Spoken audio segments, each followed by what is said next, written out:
Hello friends, my name is Chaitanya. I am an advocate practicing at Kakinada, Andhra Pradesh. In my last lecture, I told you about dismissal of complaint and commencement of proceedings before magistrate. In this lecture, I want to tell you about charges and joinder of charges. This lecture is about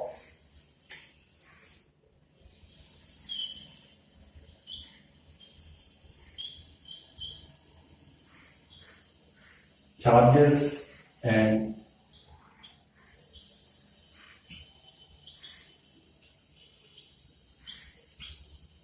joinder of charges.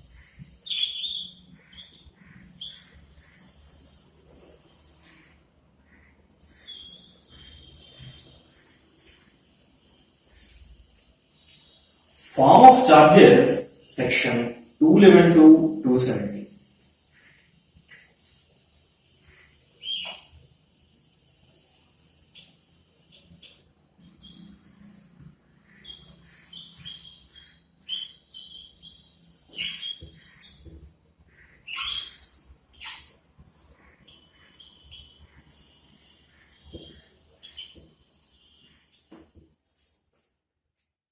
Charge means to blame or accuse or to lay the criminal responsibility. It is something to say that the accused has committed a criminal wrong.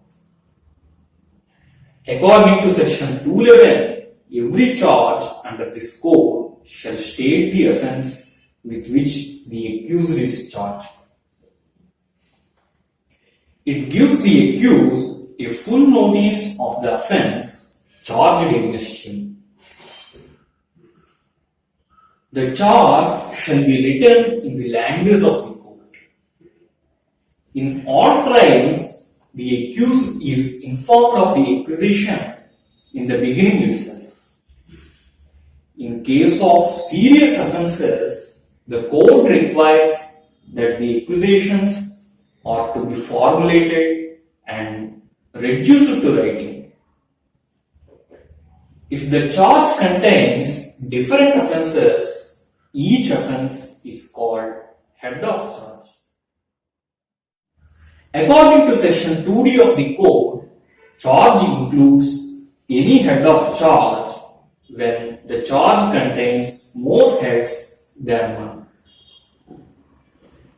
The object of framing charges is to forewarn and to inform the accused clearly the accusations made against him before trial so that he can equip himself for his defense.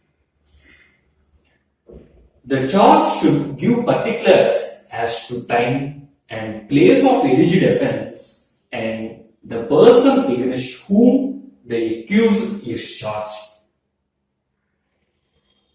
If the law which creates the offence gives it any specific name, the offence may be described in the charge by that name. The court may later or add to any charge at any time before the judgment is pronounced.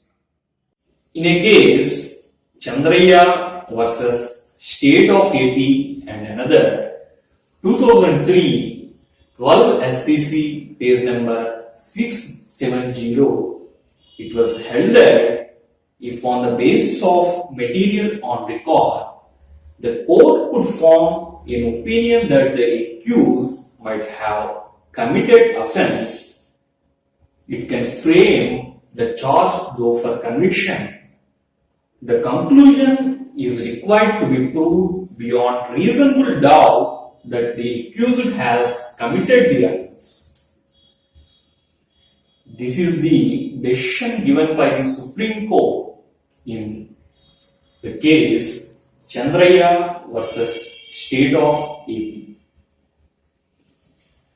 This is about charge. Coming to contents of charge.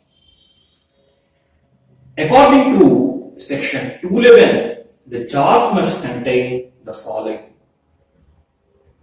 the offense with which the accused is charged.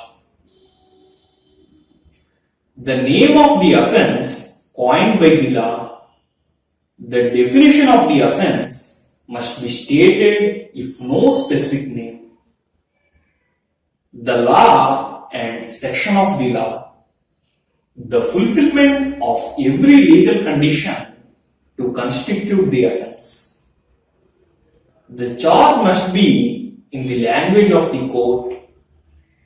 The previous conviction of any offense, the time and place of alleged offense, etc. These are the contents of the charge.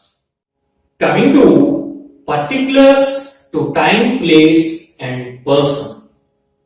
According to section 212, an accused person is entitled to know with certainty and accuracy the exact nature of the charge brought against him.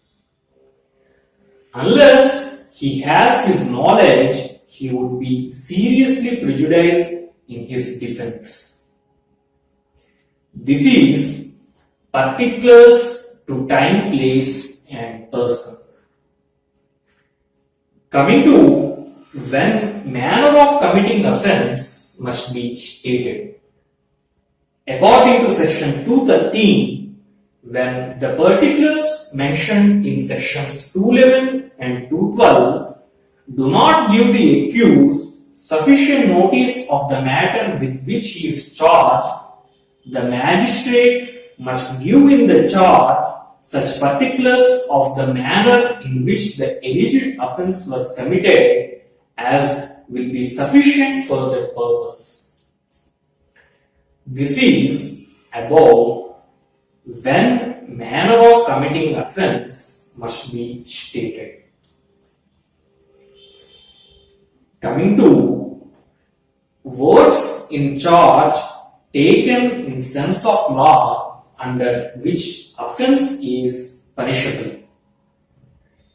According to section 214, in every charge, words used in describing an offense shall be deemed to have been used in the sense attached to them respectively by the law under which such offense is punishable. This is above words in charge taken in sense of law under which offense is punishable. Now coming to effect of errors. According to section 215, no error is stating either the offense or the particulars required to be stated in the charge, and no omission to state the offense or those particulars shall be regarded at any stage of the case as material unless the accused was in fact misled by such error or omission and it has occasioned a failure of justice. In a case, Mainpal versus State of Haryana, AIR 2010, Supreme Court, page number 3292, it was held that an accused charged of trespass into house of P and outraising and cross-examining witnesses with regard to said charge. Court convicting him for trespass and outraging modesty of yes, not prejudiced by defect in charge. This is above effect of errors. Court may alter charge. According to section 216, any court may alter or add to any charge at any time before judgment is pronounced. Every such alteration or addition shall be read and explained to the accused. This is alteration of charge by court. Coming to recall of witnesses when charge altered.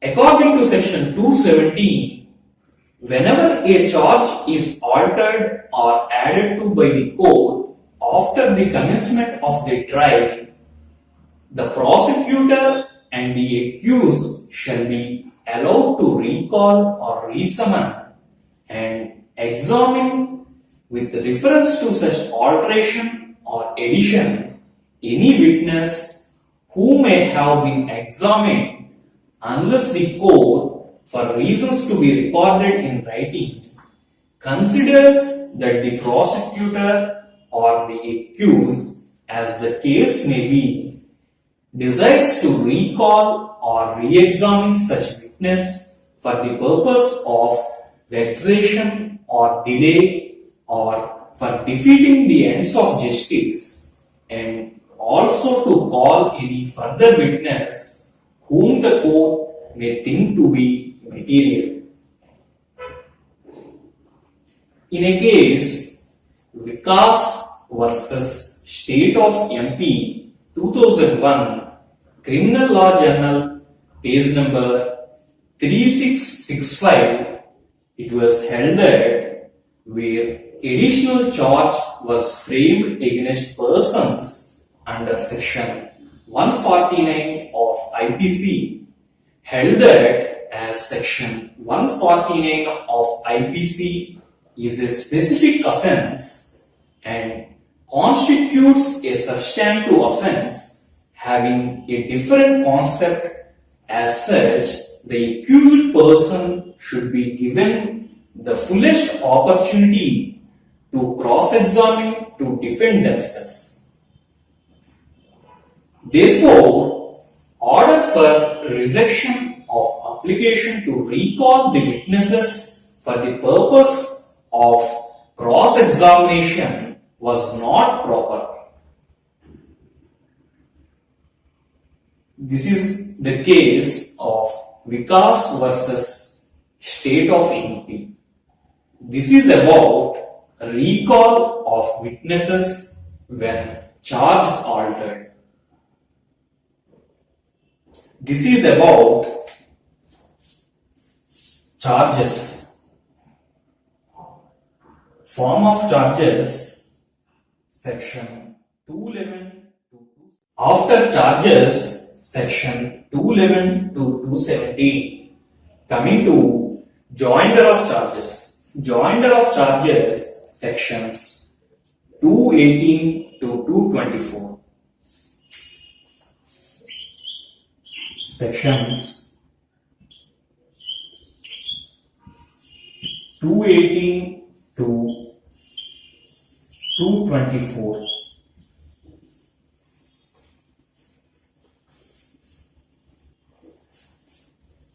Joinder is a legal term that refers to the process of joining two or more legal issues together to be heard in one hearing or trial.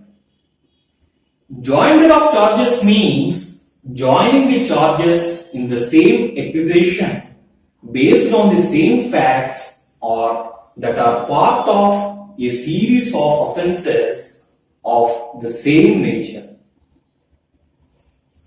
Sections 218 to 224 deal with joinder of charges. The object is to ensure a fair trial and to see that the accused is not delivered or misled in his defense by having to defend several unconnected charges. Coming to separate charges for distinct offences.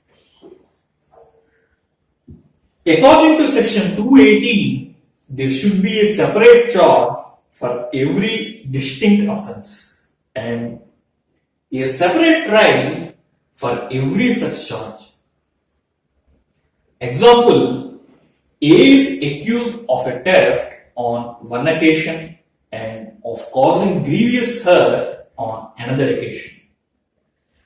It must be separately charged and separately tried for the theft and causing grievous hurt. In a case, Kelwal Krishnan, son of Lakshman Das versus Suraj Bahan and another, AIR 1980, Supreme Court, page number 1780. It was held that both cases exclusively triable by the Court of Session, one instituted on a police report under Section 173 of Criminal Procedure Code and the other initiated on a criminal complaint arose out of the same transaction. There was thus a risk of two courts coming to conflicting findings. To obviate such a risk, the court held that it is ordinarily desirable that the two cases should be tried separately but by the same court.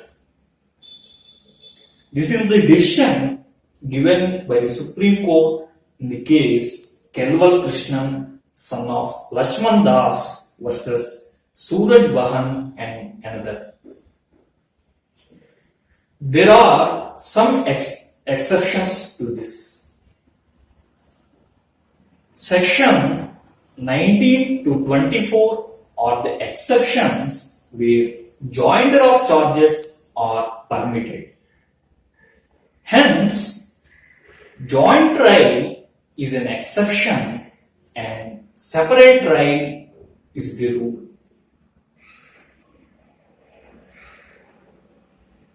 Section 219, offences of same kind within 1 year may be charged together.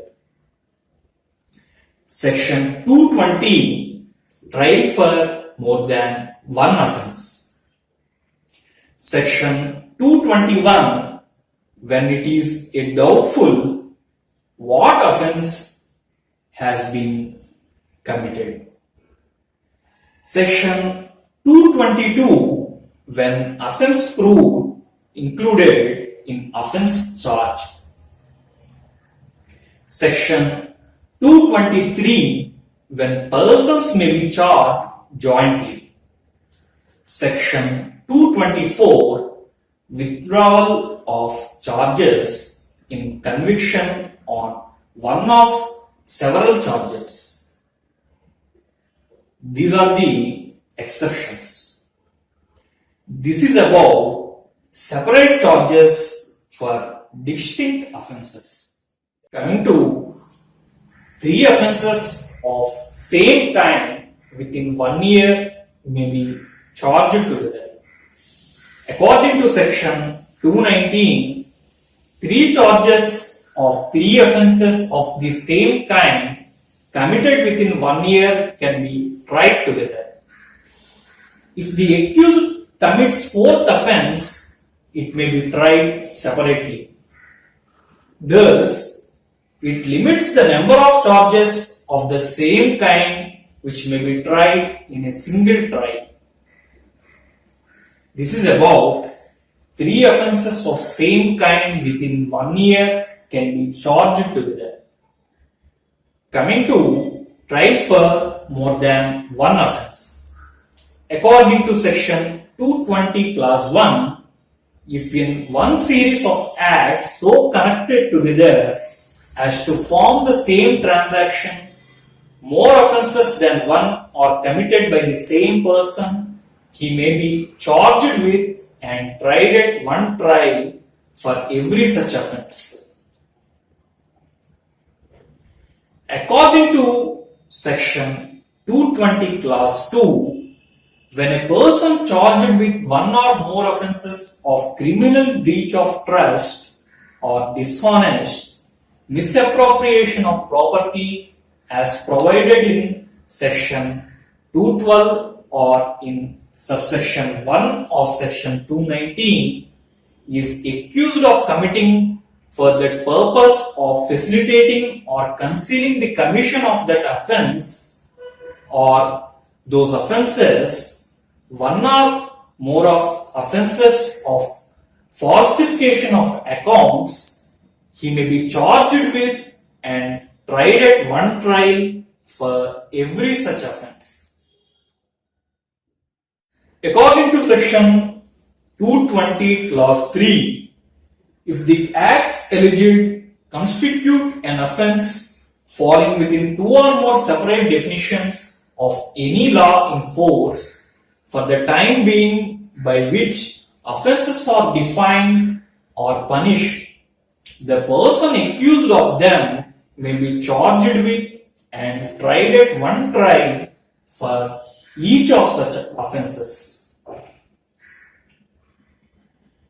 In a case, Jagannath versus State of Haryana 1983, Criminal Law Journal, it was held that section 220 of CRPC is applicable to offences which are committed in series of acts so connected together as to form the same transaction.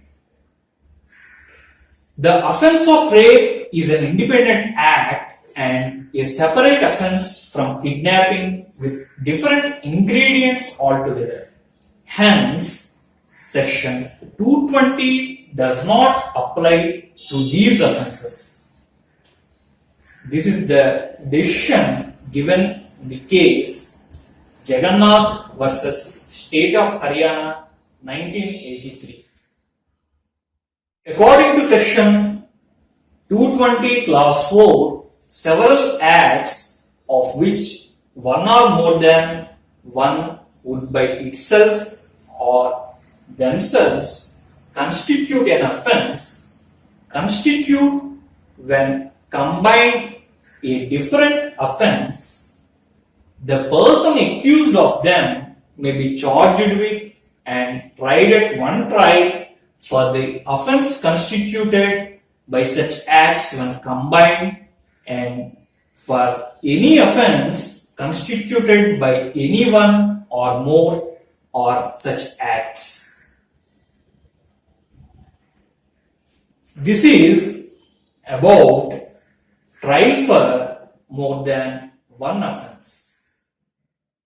Coming to where it is doubtful what offence has been committed.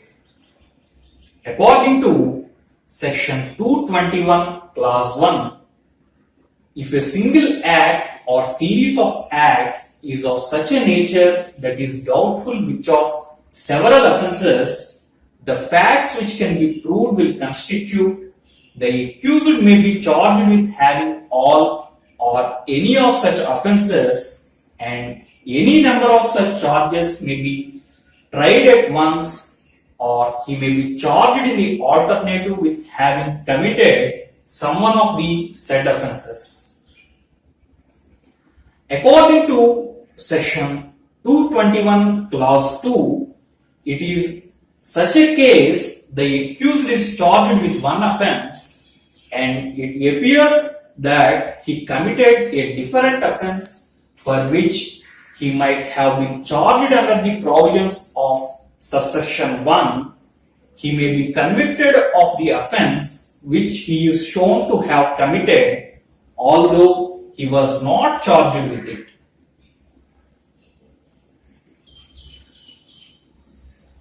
I am explaining this with an illustration. A is accused of an act which amount to theft or receiving stolen property or criminal breach of trust or cheating. He may be charged with theft, receiving stolen property, criminal breach of trust and cheating, or he may be charged with having committed theft or receiving stolen property or criminal breach of trust or cheating. This is about where it is doubtful what offence has been committed. Coming to when offence proved included in offence charge. According to Section 222 Clause 1. When a person is charged with an offence consisting of several particulars, a combination of some only of which constitutes a complete minor offence, and such combination is proved but the remaining particulars are not proved, he may be convicted of the minor offence although he is not charged with it. According to Section 222 Clause 3, when a person is charged with an offence, he may be convicted of an attempt to commit such offence although the attempt is not separately charged. According to Section 222 Clause 4, nothing in this section shall be deemed to authorize a conviction of any minor offence where the condition requisite for the initiation of proceedings in respect of that minor offence have not been satisfied. I will explain this with two illustrations. A is charged under Section 407 of the Indian Penal Code with criminal breach of trust in respect of property entrusted to him as a carrier. It appears that he did criminal breach of trust under Section 406 of the Code in respect of the property, but that it was not entrusted to him as a carrier. He may be convicted of criminal breach of trust under the said Section 406. Another illustration. A is charged under Section 325 of the Indian Penal Code with causing grievous hurt. He proves that he acted on grave and sudden provocation. He may be convicted under Section 335 of that code.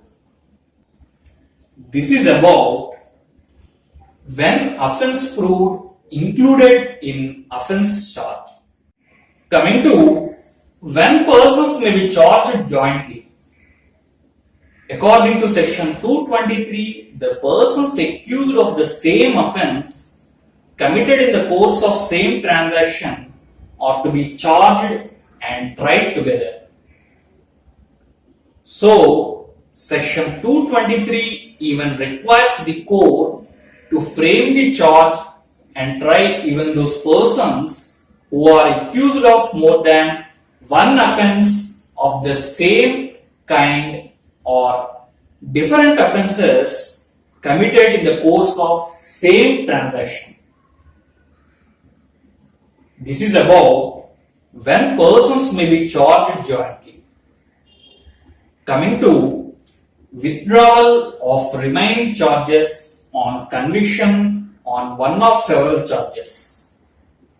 According to Section 224, when a charge containing more heads than one is framed against the same person, and when a conviction has been on one or more of them, the complainant or the officer conducting the prosecution may, with the consent of the court, withdraw the remaining charge or charges, or the court of its own accord may stay the inquiry into or trial of such charge or charges, and such withdrawal shall have the effect of an acquittal on such charge or charges unless the condition be set aside, in which case the said court, subject to the order of the court setting aside the conviction, may proceed with the inquiry into or trial of the charge or charges so withdrawn. This is about withdrawal of remaining charges on conviction on one of several charges.